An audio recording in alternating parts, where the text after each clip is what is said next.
पहा नवीन एपिसोड्स एकदम add free.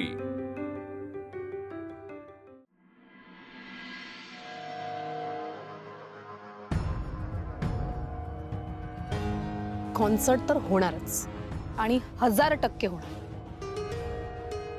Confidence आणि ओव्हर कॉन्फिडन्स यामध्ये एक छोटीशी लाईन असते आणि तुझ्या बोलण्यातून जाणवतंय की ती लाईन तू क्रॉस केलीस।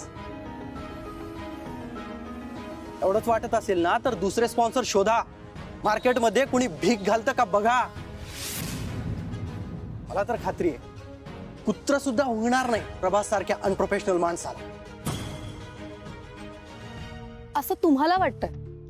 आणि हे जे बोलताय ते कशाच्या आधारावर बोलताय तुम्ही? वीणा, ह्या कॉन्सर्टची तयारी कुठल्या पातळीला झाली याची कल्पना आहे तुम्हाला? नाही ना? प्रभासने आणि त्याच्या बँडने किती मेहनत घेतली हे माहितीये?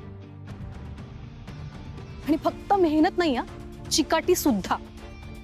मी त्यांच्या बँडमध्ये सामील व्हावं यासाठी प्रभासने काय काय केलंय ना हे फक्त तेच सांगू शकतात। प्रभासच्या म्युझिकवरच्या असीम प्रेमाने तहानभूक विसरून ह्या सगळ्यांना दिवस रात्र रिहर्सलच्या विचारात बांधून ठेवलं। त्यांना फक्त तुमच्या समोर परफॉर्म करता आलं नाही एवढंच दुर्दैव। आणि मला मान्य आहे प्रभास त्या दिवशी वेळेत नाही पोहोचू शकले, दिलेला शब्द नाही पाळला, पण त्यांनी हे सगळं मुद्दाम नाही केलं। त्यामागे काहीतरी कारणं होती आणि मी या सगळ्यावर पांघरून घालते असं तर अजिबात नाही। मी तर फक्त तुमच्या समोर वस्तुस्थिती मांडते।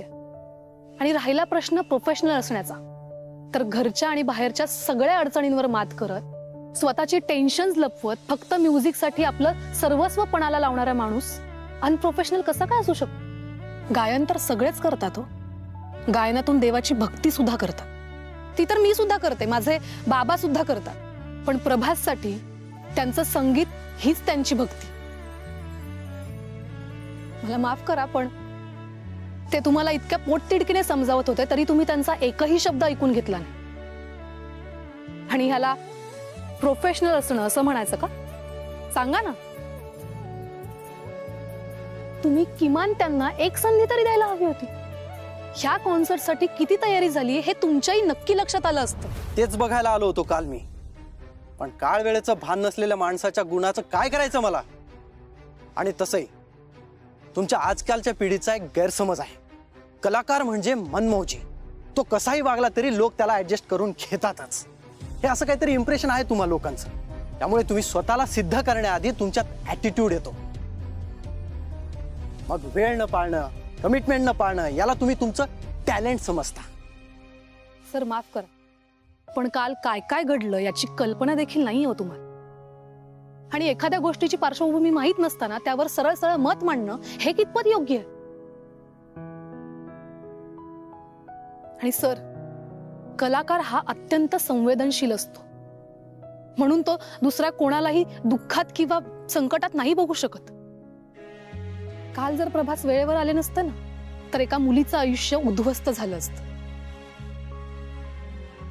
आणि जो माणूस आपलं महत्वाचं काम बाजूला ठेवून दुसऱ्याला मदतीला धावून जातो आणि त्याला संकटातून बाहेर काढतो, अशा माणसाला अनप्रोफेशनल नाही तर प्रोटेक्टर म्हणतात सर।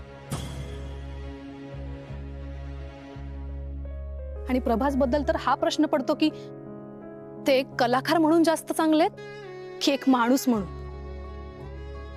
आणि तुम्ही फक्त एका कॉन्सर्टचा विचार करताय सर, पण तुम्हाला कल्पना देखील नाहीये ह्या कॉन्सर्ट नंतर किमान 10 कॉन्सर्ट लोकांच्या आग्रहास्तव कराव्या लागतील। असं? आणि समजा 10 कॉन्सर्ट नाही आल्या तर? असं जर नाही झालं तर हा ह्या बँडचा शेवटचा शो असेल, आयुष्यभरासाठीचा।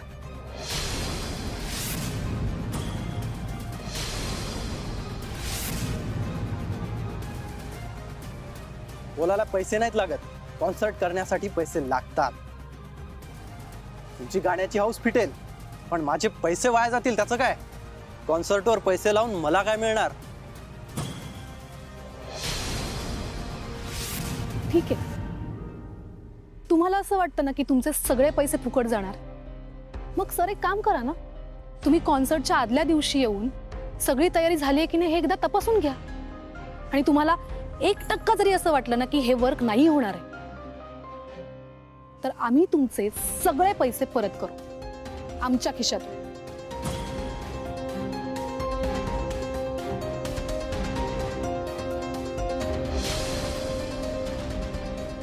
वीणा, वीणा, मला तुझ्याशी बोलायचंय. इथे. मला ही डील मान्य आहे.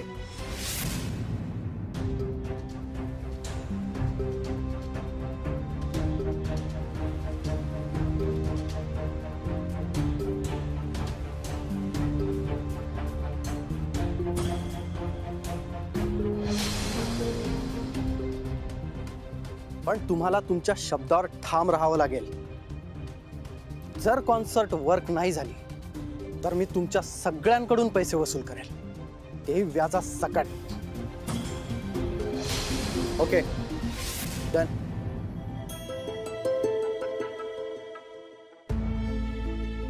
ही काय कमिटमेंट केली आहेस तू? तुला कळतंय का? वीणा, वीणा, दुसरं काही बोलून त्यांना मनवता आलं नसतं का? आणि आता आपण काय आपल्या खिशातून पैसे भरायचे आहेत का? अगं लोन काढून पैसे चुकवावे लागतील त्यांचे. किती डेंजरस डील केली आहेस तू, कळतंय तुला?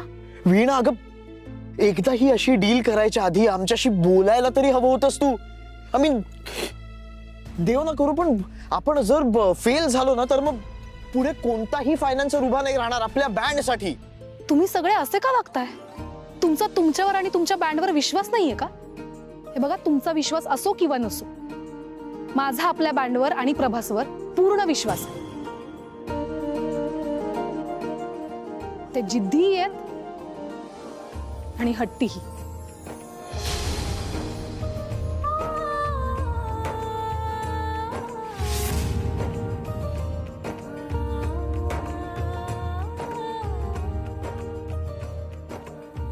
वीणा, तुझ्या एक एक शब्दाने माझी जिद्द 1000 पटीने वाढली आहे. थँक्स. ही कॉन्सर्ट होणार. ही कॉन्सर्ट 1000% होणार. मी फाईट करायला रेडी आहे. तुम्ही आहात? काहीच का?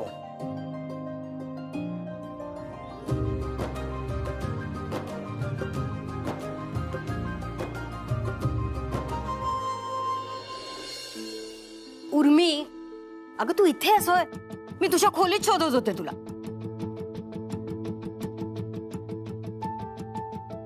तुझ्या भल्याचंच काहीतरी सांगणार होते मी, पण ठीक आहे, जा तू.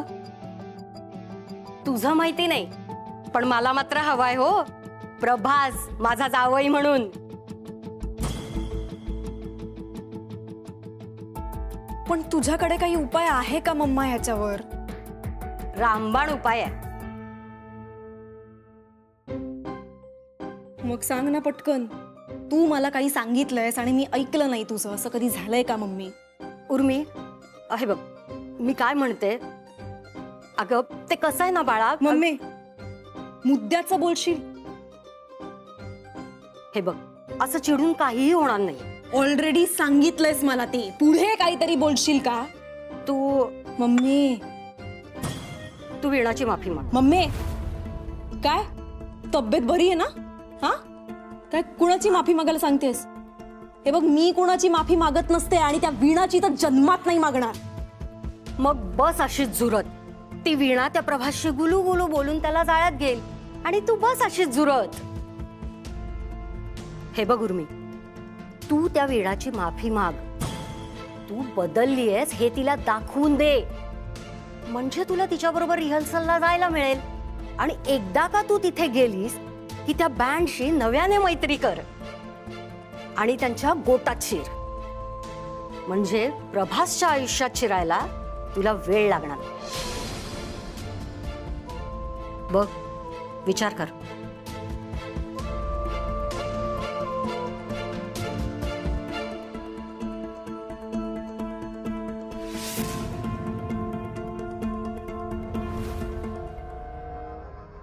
तन्वी, माझं ऐकून घे. काय ऐकू आणि काय ऐकू?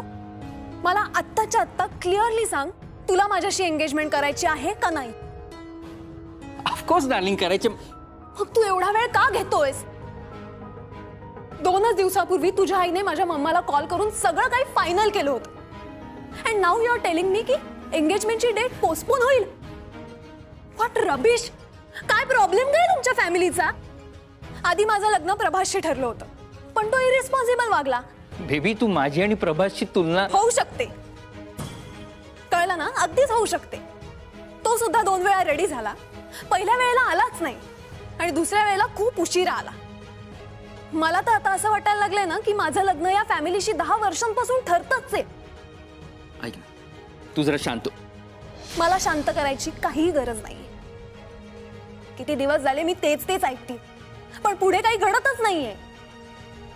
नुसती आपली टोलवा टोलवी.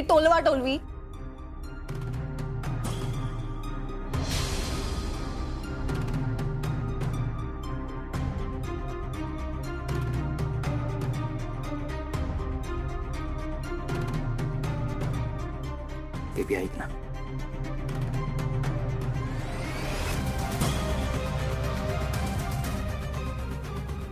फायनल वॉर्निंग देते. जर या महिन्याभरात आपली एंगेजमेंट नाही झाली तर विसरायचं की तू तन्वी सरपोतदारला ओळखतही होतास.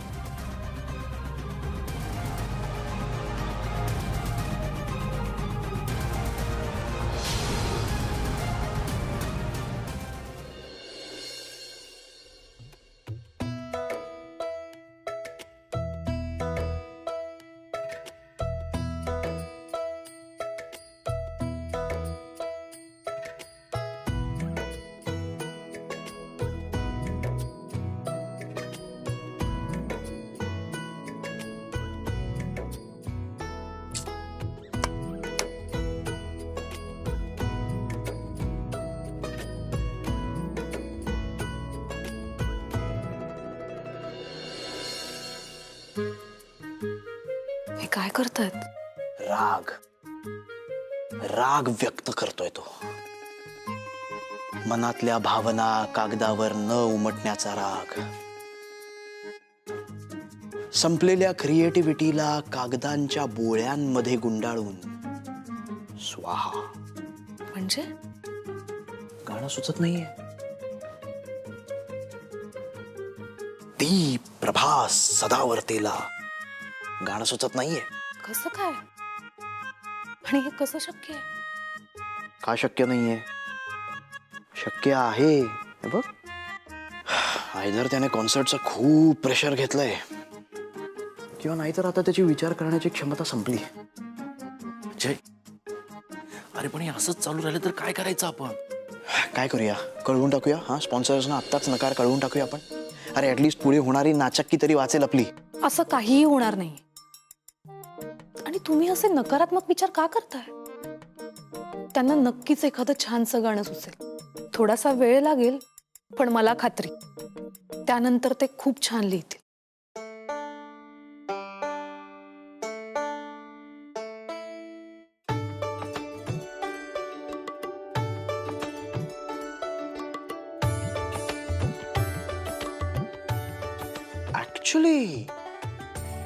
ऍक्च्युली हे शक्य आहे. म्हणजे वीणा जर म्हणत असेल तर हे शक्य आहे. हा, काय अंकल? हो, थोडा आणखी प्रयत्न केला तर नक्की जमेल. हा, फक्त तो प्रयत्न ना करेक्ट डिरेक्शन मध्ये असला पाहिजे. म्हणजे कसा? सांगतो. वीणा, प्रभासच्या समोर जाऊन उभी राहा ना जरा.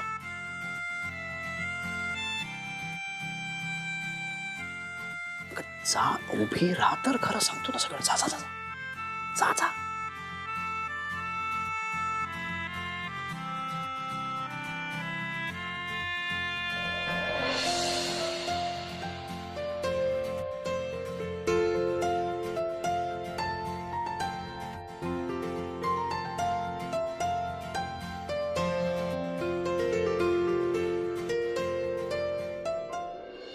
प्रभास, तू प्रेमात आहेस.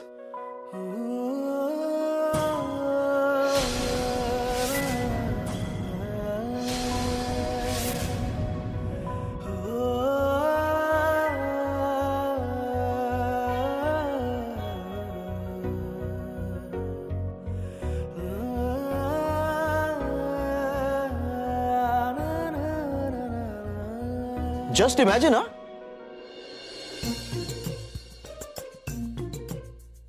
जस्ट इमॅजिन, तू प्रेमात आहेस आणि तू ज्या मुलीच्या प्रेमात आहेस ना ती डायरेक्टली तुझ्या समोर उभी आहे.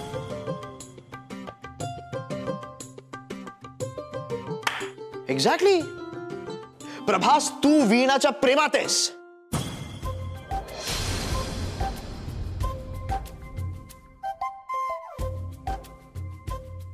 जस्ट इमॅजिन, तू वीणाच्या प्रेमात आहेस. वीणाच ती मुलगी आहे जिच्यावर तू जीवापाड प्रेम करतोस आणि ती तुझ्या समोर उभी आहे.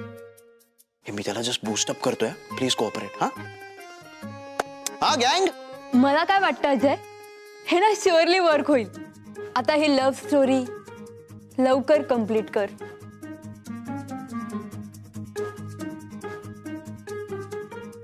अरे म्हणजे सांग ना पुढे त्याला काय करायचंय ते.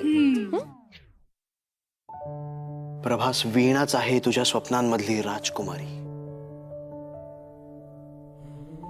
जिला बघून तू तहान भूक विसरतोस. तिच्या डोळ्यात पाहिलं की तुला जगाचं भान राहत नाही. ती समोर येताच तुझ्या मनामध्ये आपोआप प्रेमाचे स्वर रुंजी घालायला लागतात. तिच्या नाजूक हालचालीने तुझ्या हृदयाची धडधड वाढते. हळूच तिच्या केसांमधून हात फिरवणं, नाजूक बोटांनी चेहऱ्यावर भुरभुरणाऱ्या बटेशी खेळणं,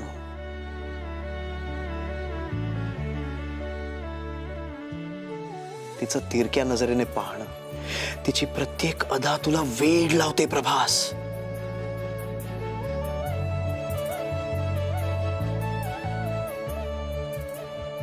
तुझी तिच्यावरून नजरच हटत नाहीये.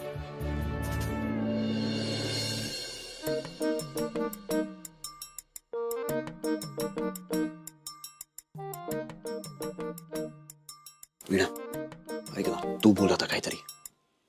मी काय? बोल ना. अगं, तुझा एक शब्द ऐकला ना तर त्याचा जन्म सार्थकी लागल्यासारखा वाटेल त्याला. Just imagine. है ना, त्याचं तुझ्यावर प्रेम आहे. Just imagine. सो बोल काहीतरी आणि रोमॅन्टिक बोल. नाही अगं, जमेल तुला. Please please please please. हे बघ, छान माहोल सेट झालाय. तुझ्याकडनं काहीतरी रोमॅन्टिक ऐकलं ना तर मग त्याला लगेच सुचेल की नाही ते बघ. आपल्याला गाणं करायचं, आपल्याला कॉन्सर्ट करायचं यार मीना.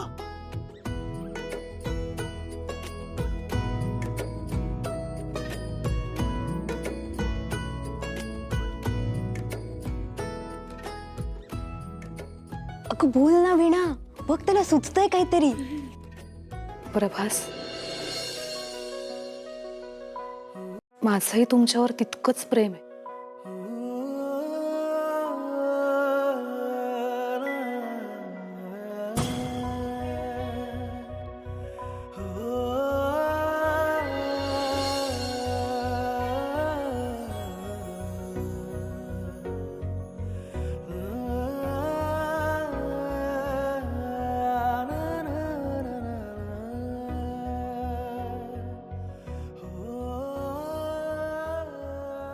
तुम्ही जिच्यावर तुमचा जीव ओवाळून टाकता ती तुमच्या समोर उभी आहे. मी तुमच्या समोर उभी आहे प्रभास. तुम्ही काय कराल?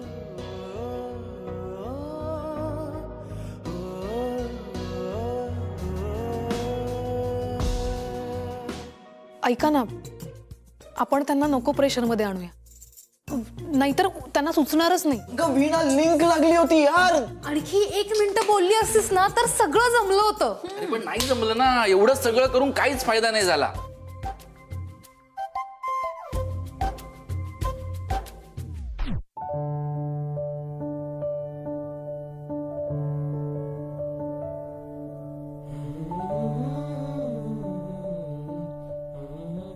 का कळेना कधी कसे मनाचे हरवणे, तुझे चांदण्यांसवे पापण्यात उतरणे. तू जशी तू जशी काजव्याची वाट, मनात तुझेच रूप देखणे. तू जशी सागराची लाट, उसळूनी मनामध्ये झिरपत जाणे.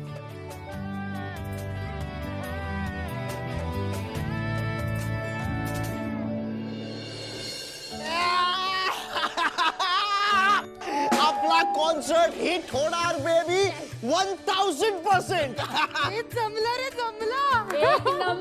अरे हेच तर हवं होतं सगळ्यांना.